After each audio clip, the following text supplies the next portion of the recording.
I was standing over a cheap grill in my apartment courtyard, flipping chicken thighs that were 2 days from expiring, when the lie unraveled right in front of me. It was supposed to be family tradition. Every year, like clockwork, we gathered for the 4th of July barbecue. It was never fancy, just ribs, fireworks, stories, and that specific brand of chaotic joy only big families can create. But this year? Too broke for prep and travel. My mom had texted. "We're just laying low this summer," my dad added.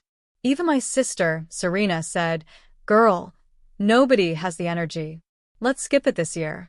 So, I did what I always do, adjusted, adapted, didn't make a fuss.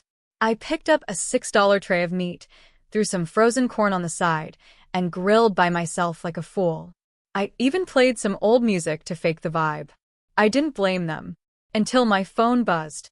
It was a notification from Serena's Instagram. "Party Popper Barbecue Bash 2K24 Fire Family Only." A live stream. I tapped it, thinking maybe it was an old clip. It wasn't. The screen lit up with colored lights. A DJ booth in my parents' backyard. Long tables decorated with red and white checkered cloths. Kids with sparklers. Wine glasses clinking. Laughter so loud I could feel it in my chest. Everyone was there. Cousins. Aunt Maya. Uncle Terrence, the same uncle I once cut ties with because he disrespected my family and I chose them over him. And there he was, getting a plate of ribs from my mother. But me? Nowhere. No invite. No call. Not even a pity text. I stood there frozen, spatula in hand. While the screen zoomed in on Serena doing a TikTok dance beside the grill, I helped my dad build with my tax refund 2 summers ago. My chest tightened, but I said nothing. Not when they set off the fireworks. Not when Serena panned to the camera and screamed, "Best night ever with my favorite people." Not even when someone in the comments asked, "Where's Danielle?" and she ignored it like the question never happened. I turned the grill off. Let the food get cold. I sat on the ground beside my tiny balcony and stared at that screen until the battery died. And for once, I didn't cry. Because this wasn't just a forgotten invite. This was a decision. They hadn't forgotten me. They had excluded me. My name is Danielle. And from wherever you're watching this, stay with me. Because if you've ever been the family's emotional ATM, the dependable daughter, the one who holds the rope while everyone climbs out, only to be left behind when the party starts, then you already know the burn I felt that night wasn't from the grill. It was betrayal. And it was about to light a fire in me they couldn't put out. They say family is forever. But in my case, it felt more like a subscription service, one that got canceled every time the perks ran out. I was the middle child, not the golden oldest. Not the adorable baby. Just Danielle. I wasn't the one my mom posted about on Facebook. That was Serena, prom queen, pageant winner, professional social butterfly. I wasn't the one Dad bragged about to his coworkers. That was Marcus, football scholarship, man of the house type. Me? I was the girl who kept receipts, who memorized bank statements, who didn't ask for much and somehow still asked for too much. From as early as I can remember, I was the fixer. When Serena's tuition fell short by $2,000, who quietly wired it without being asked. Me. When Marcus crashed his car and needed a down payment on another one, I figured out a small loan plan that wouldn't break him. When Mom called crying about the lights being cut off midwinter, I left work and paid the bill before the end of the day. They never said thank you. They said things like, "We knew you'd come through. That's why we love you. You're so reliable. You're the strong one, Danny." But strong was just code for we'll dump everything on you because you don't complain loud enough to scare us. I remember one Christmas when Serena didn't show up with a gift for Mom, and they laughed it off. I gave Mom a hand-knit sweater I'd spent weeks making. She looked at it like it was a burden. "Oh, you made this yourself?" Not with joy. With discomfort. As if my love had weight, and she didn't want to carry it. Even when I bought the family new phones during a rough year, it became Serena's accomplishment. She picked the colors. Mom said. "No, I picked the colors," I corrected. Serena just smiled, said nothing, and I did what I always did. Stayed quiet. I told myself they just didn't know better. That one day they'd realize who I was, what I meant. I kept giving, thinking love was earned through sacrifice. But love, real love, doesn't make you beg for crumbs at a table you helped build. And that barbecue? That was the final proof. They didn't forget me. They didn't miscommunicate. They sat down and chose to plan joy without me. But they still had the audacity to expect me to fund their grief when the lights dimmed again. They still believed I was on standby, the family's personal emergency fund with no face, no feelings, just Venmo and forgiveness. And the sickest part? I used to accept it. I wore that pain like armor, but not anymore. Because that night, staring at their smiles through a screen, I finally understood. They didn't need me emotionally. They only needed my credit card. And that means I'm not their daughter. I'm their bank. But even banks close accounts. I didn't sleep that night. I lay on my back in bed, my room lit only by the glow of my phone screen. The live stream was over, but Serena had posted clips, reels, stories, even a carousel of group shots titled, "Just Family Things, Two Hearts." I watched every second of it like a crime scene. There was Mom, laughing with her favorite cousin while holding a glass of sangria, the one she told me she didn't have money to make this year. There was Dad on the grill, flipping steaks and dancing to old-school R&B, the same man who said, "It wouldn't be right to celebrate when we're behind on bills." There were even coordinated shirts. Cole Family Barbecue 2024. Custom. Printed. Planned. That takes time, effort, intent. You don't accidentally print shirts for a party you're too broke to throw. And that's what gutted me. It wasn't just the party. It was the lie beneath it. The coordination. The group texts I was never added to. The playlists I didn't help make. The recipes I wasn't asked to send, even though I was the one who always handled the damn potato salad. They moved without me. Not around me. Without me. I'd spent years telling myself I was just overlooked. Quiet. Forgettable. That it was my fault for not being more involved, more vocal.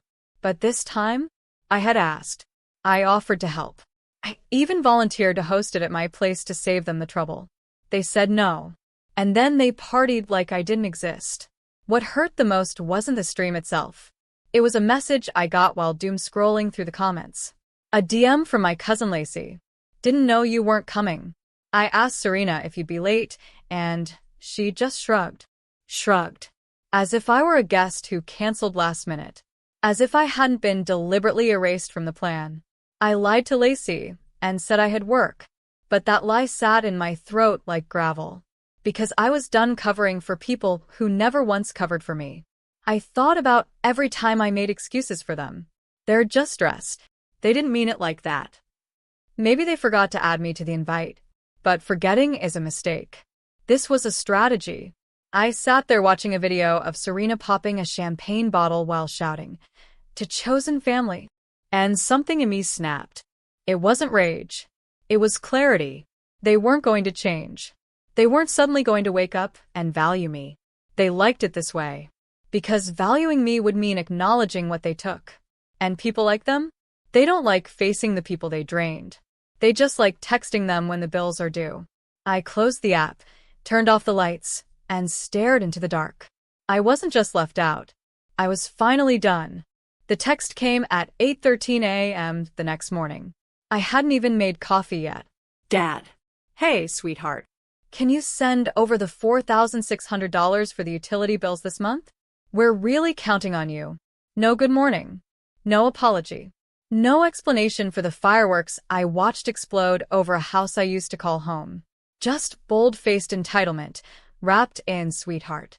I stared at it for a full 2 minutes, my thumb hovering over the screen, heat building in my chest. Not the kind that makes you scream. The kind that makes you decide. $4,600. Not $20 for gas. Not a one-time emergency. A full-on expectation. And that's when it hit me. They didn't feel guilty about the party. They didn't feel guilty about lying to me. Because in their minds, they didn't do anything wrong. They saw me as a resource. Not a daughter. Not a sister. Just a reliable little safety net who'd always say yes. I read the text again. Slower. We're really counting on you. They weren't just asking. They were betting on me. They assumed I'd still come through, just like I always had. After every exclusion, every slight, every forgotten birthday or canceled plan, because they thought love meant obligation. But I finally saw it for what it was, emotional manipulation disguised as family duty. My hand trembled as I typed, not from fear, but from finally saying the thing I'd swallowed 100 times. Me. Not anymore. No emoji. No explanation. Just those 2 words. I hit send, sat back, and exhaled so hard my ribs ached. It didn't take long. The next text came 2 minutes later. Dad. Excuse me? Another. Dad. What does that mean? Then the group chat blew up. Mom. Danielle, what's going on? Are you okay? Serena, can someone call her? She's being dramatic again. I ignored them. That afternoon, I did something I should have done years ago. I canceled every auto transfer for my account. The monthly help I sent to their household? Gone. The money I chipped in for birthdays, baby showers, emergency dental work? Closed for business. I opened a savings account and renamed it. For me. Every penny they expected from me, now, went there. That evening, Serena posted an Instagram story. Some people forget where they came from. With a vague image of someone tearing up a check. I laughed. Forget where I came from? No. I remembered too well. I just finally remembered who I was before they taught me I had to earn love with my wallet. Before I became their quiet sponsor. Before I learned that even your own family will build joy around you while pretending you're not standing in the cold outside. I was done begging for entry to a party I wasn't even invited to. Let them host barbecues. Let them send texts. Let them wonder why the ATM stopped spitting out affection. Because this time, I wasn't waiting for an apology. I was building a world where I didn't need one. It's funny how quickly people notice your absence when they can't benefit from your presence anymore.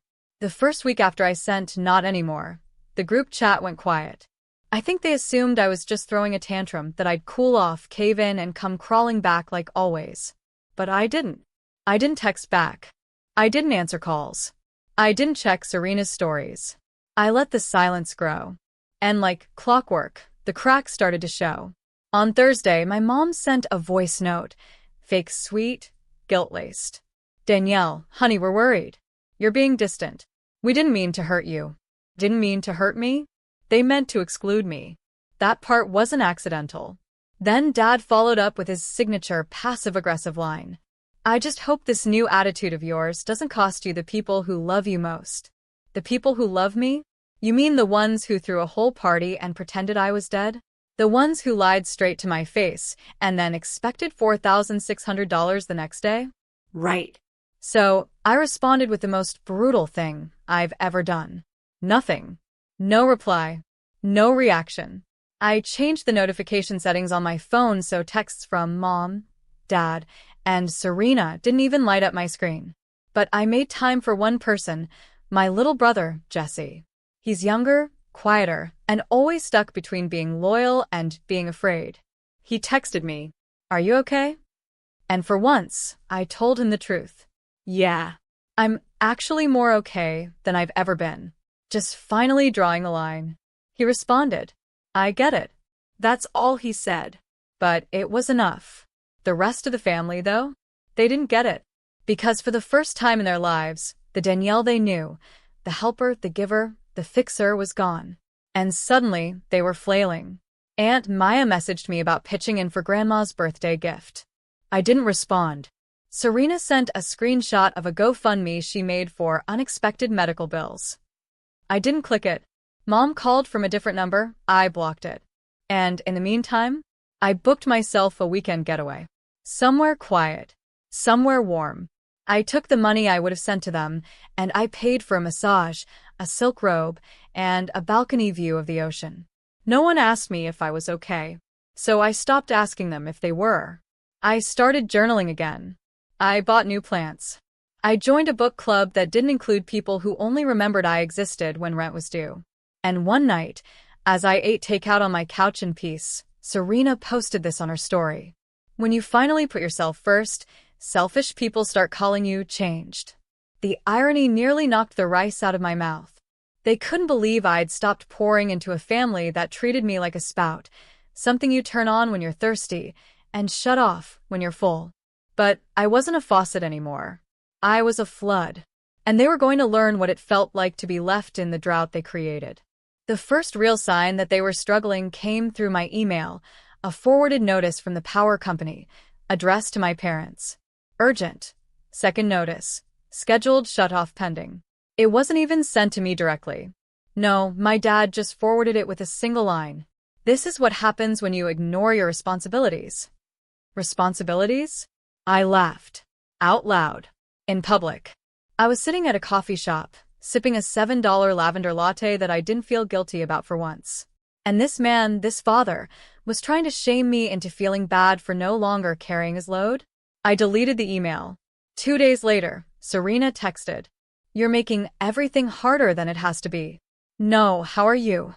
No, I'm sorry. Just blame. Typical. Then came the social media shift.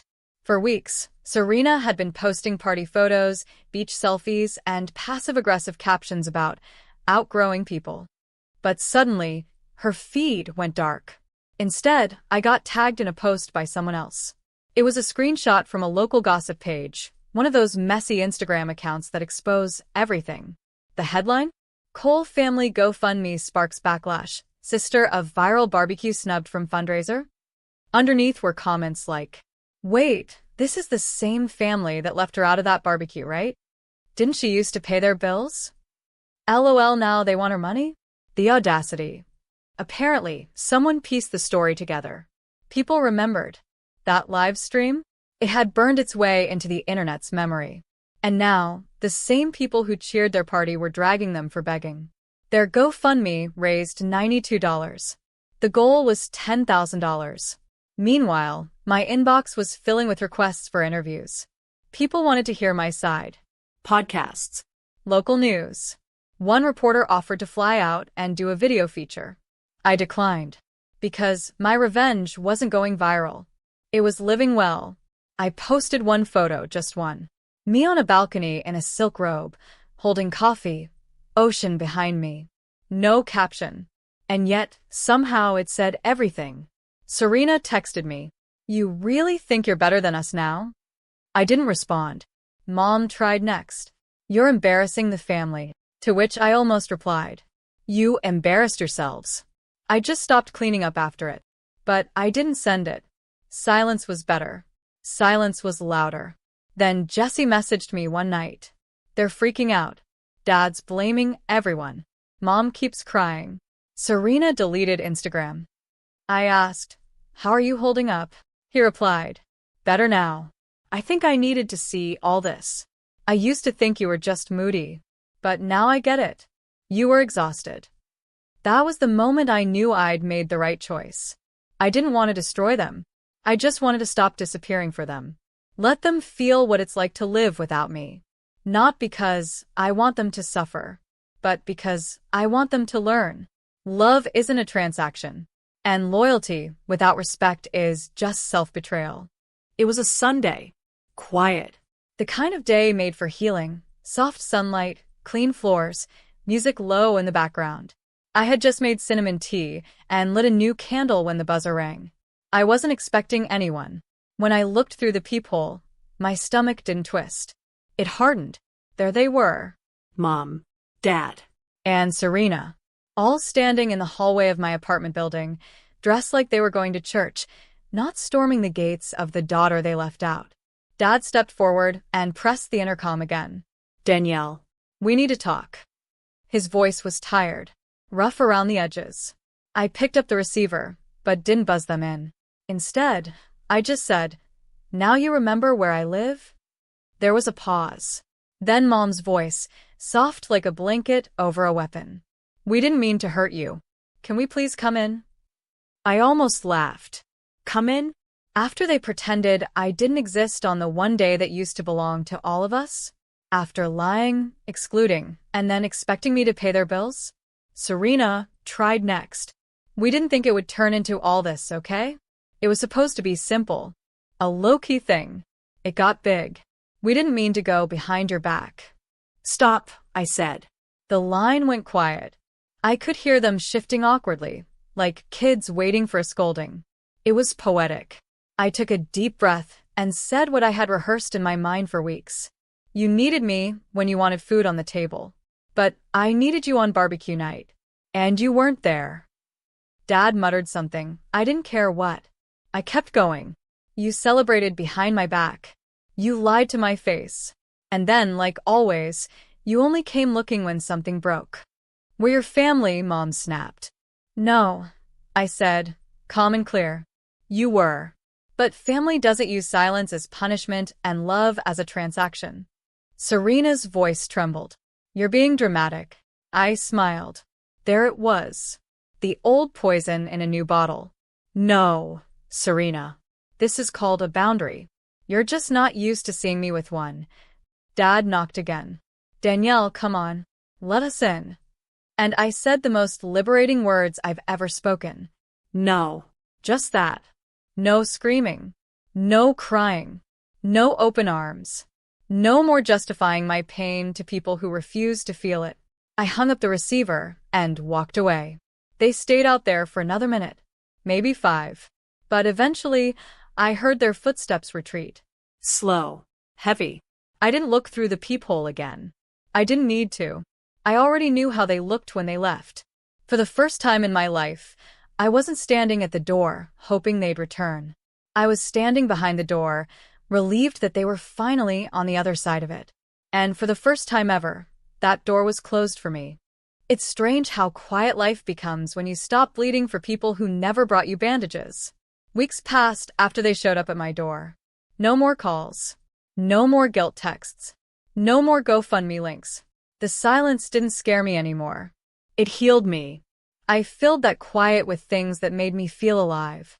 I started taking yoga on Wednesdays. Started writing again.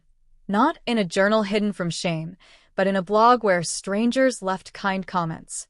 I laughed out loud at movies, not worried about someone needing a Cash App link mid-punchline. I bought art. Booked a solo trip to Lisbon. I spent the $4,600 they asked for on me, on things that made me feel. And for once, I didn't feel guilty about it. I didn't check their social media. I didn't block them out of spite. I just moved them to a part of my life that didn't get front row seats anymore. That's the thing they don't tell you about healing. Sometimes it's not about revenge. Sometimes it's just about finally spending your life on yourself. One Saturday, I volunteered at a local food drive in the neighborhood where I grew up. It used to be something our family did together. But this time, I went alone, and I brought more than just donations. I brought experience. I created a small fund for single women struggling with toxic families. Quiet grants. No red tape. Just support. I called it the Forgiven Line. Not because I forgave them, but because I forgave myself for staying too long. And as I handed a grocery bag to a woman with tired eyes, she smiled and whispered, "It means a lot when someone shows up. Thank you." That's when it hit me. I had spent so many years showing up for people who only opened the door when they wanted something. Now I was showing up for people who were grateful I knocked. That night, I sat in my living room, candles lit, feet up, scrolling through photos of Lisbon apartments, just dreaming. And a text came in. Not from Mom. Not from Dad. Not from Serena. From Jesse. "I'm proud of you, Danny. You made it out." And I cried. Because I had. I had made it out of the trap of being the reliable one. Out of the house where love came with terms and loyalty had expiration dates. Out of the lie that said, to be good, you must give until there's nothing left. Not anymore. Now I gave with full hands and a full heart to people who never asked for more than I could give. People who saw me, not just my wallet. And the final message I ever sent to my parents came weeks later, after a brief letter arrived asking if we could have a mature conversation and put the past behind us. I replied, "The past made me strong. The present makes me free. I don't hate you. I'm just not coming back." That was it. No drama. No revenge fantasy. Just peace. Priceless, untouchable peace. They taught me how to give everything until I finally gave to myself. Not because I stopped loving them, but because I started loving me.